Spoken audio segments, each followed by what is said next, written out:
ஒப்பிலேன் ஆகிலும் நின்னை அடங்கியேன் ஆணைக்கு நீ அருள் செய்தமையால் எய்ப்பு என்னை வந்து நலியும் பொழுது அங்கேயும் நான் நினைக்க மாட்டேன்.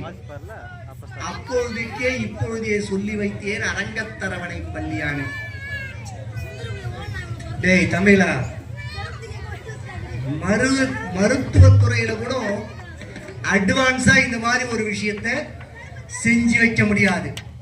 ஆனால் 5000 ஆண்டுகளுக்கு முன்பே ஆழ்வார்கள், நான் உன்னை பாடிக்கிட்டே இருக்கேன், உன்னை சேவிச்சுக்கிட்டே இருக்கேன், உனக்கு சேவை செஞ்சுக்கிட்டே இருக்கேன், ஆனாலும் நீ என்னை விட்டுறக்கூடாது, நீ விட்டுருவே. அந்த நேரத்தை கூப்பிடல. எப்படி துப்புடையாரை அடைவதெல்லாம் சோர்விடத்து துணையா. அவரோட துப்பு கட்டோட நீ எதுக்கு லாகி இல்லாதவளான்னு என்னை விட்டுறாத. சோர்விடத்து துணையாவர் என்றோ ஒப்பிலேன் உனக்கு நான் ஈடு கிடையாது. ஒப்பிலேன் ஆகிலும் என்னை அடைஞ்சேன். உன்னை நான் அடைஞ்சிட்டேன். ஏன் தெரியுமா? மனுஷன் கூட்டாதான் நீ வருவன்னு இல்ல, மிருகம் கூட்டாலேயே நீ வருவே. அப்போ மிருகம் அப்படின்னு சொன்னா யானை.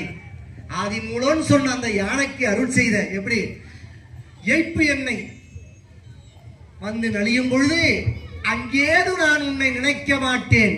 துப்புடையாரை அடைவதெல்லாம் சோர்விடத்து துணை அவர் என்றோ ஒப்பிலேன் ஆகிலும் நின்னை அடைஞ்சேன். ஏன் ஆணைக்கு நீ அருள் செய்தமையால் எய்ப்பு என்னை வந்து நலியும் பொழுது நான் வாய் பேச முடியாத ஊமையா கண்ணு சொருகி பேச்சு மூச்சு இல்லாத கிடக்கும்போது என்னை விட்டுறாத.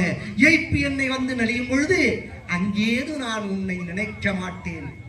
அப்பொழுதுக்கு இப்ப நான் நல்லா இருக்கேன். எப்பொழுதுக்கு? அப்பொழுதுக்கு இப்பொழுதே சொல்லி வைத்தேன் அரங்கத்தரவணை பள்ளியானே அப்படின்னாரு ஆழ்வார். அது மாதிரி அந்த சாயல்ல ஒரு பாட்டு, ஹரிநாராயண, அத